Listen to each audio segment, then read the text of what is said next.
Hi, I'm Dan Swearingen at Autistry Studios, and today I'd like to talk about microcontroller projects using the Arduino microcontroller. So, a microcontroller is a small special purpose processing unit that is often used to run things like toasters, toaster ovens, microwaves, Instant Pots, stoves. What else? You could probably also find them in modern refrigerators, and there's a ton of them in your modern cars. So what a microcontroller is it's not a full-blown computer. It is a cut-down piece of processing unit that's supposed to run a specific piece of code. It's generally what I call a microcontroller. This is separate from different things for like the Raspberry Pi microcomputer, which we will talk about in other videos, which is really a general purpose computer. It has an operating system. It can have multiple programs running in it. Generally, a microcontroller will have one program on it, and that program runs just the hardware that's plugged into it. It's very customized. As far as what an Arduino looks like, they look like this. It's a very standard unit. Actually, I'm sorry, this is not a standard unit now that I look at it. So this one here has a Wi-Fi module added onto it, and you can see the antenna unit right there. Otherwise, this is a standard Arduino. They typically have a USB plug on them. This one's a USB micro. They very often have the more standard. So this one here is a Arduino Uno. This has the old-fashioned barrel connector for USB. It also accepts a 9 volt to 12 volt input voltage to run it. If I get a bunch of these out here together, what you'll start to see is there's a common theme to all of these. Okay, so you'll notice they have these rows of plugs along here. Okay, these are where you actually plug in and interface with other units. This is an Arduino Mega, which runs Arduino software. It's programmed with the Arduino software just like all the rest of them. But this obviously has more places to plug in more jacks on them. The other thing you'll notice, which is part of the standard, is the little reset switch, which restarts it. The fun thing about the Arduino ecosystem is that, let me grab a more standard one. So this is the classic Arduino Uno board. I'll talk about some other formats in a second. So the other thing that they have is they have these modules that plug on, and these are known as shields. So this one is a motor shield and a servo control shield.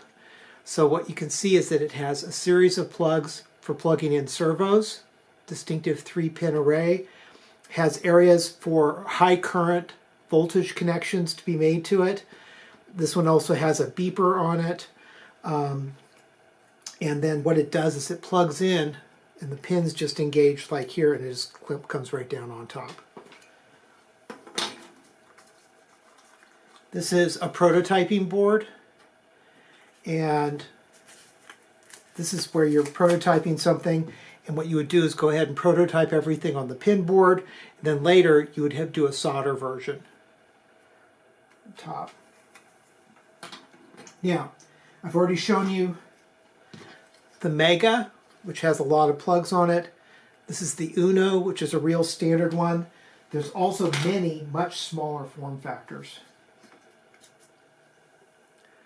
So here's a very small Arduino, and you can see that it's basically has a plug format of a USB plug directly right there. Here's some very small ones. And what's great about these is that they program with the exact same software package. It programs all of these. So these are nanos, actually. And cute little boxes like this.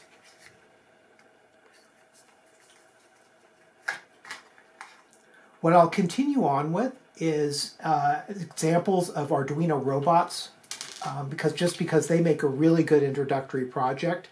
And this is the standard two-wheel drive one, which I'll talk about in more detail. These are just great projects to make.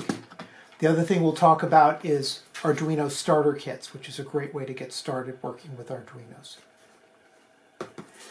So when would you want to use an Arduino in your project? And really the decision is that you know you need some electronics for your project. Maybe you want to light the flashes. Maybe you want a project where your devices or the environment that you're making, it can even be a diorama where you want it to respond to someone pushing a button, and when they push a button, there's a sequence of things that you want to have happen. Using an Arduino microcontroller is a really easy way to make this kind of project happen. And that's what it was in fact designed for. There are many different microcontrollers out there. We have focused on the Arduino because it has a really large ecosystem. It's very commonly used by hobbyists. It's relatively inexpensive, and it's powerful enough to get the projects to work. And that's really why we focused on them. And frankly, once you've learned how to do a project with a microcontroller like the Arduino, if you find that you need something more powerful, or you need to mass produce something and you need something less expensive, you can absolutely do that. And that skill set will be portable.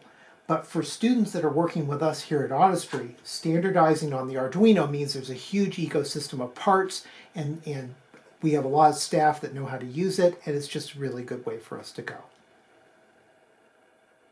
Please feel free to leave any questions and comments below.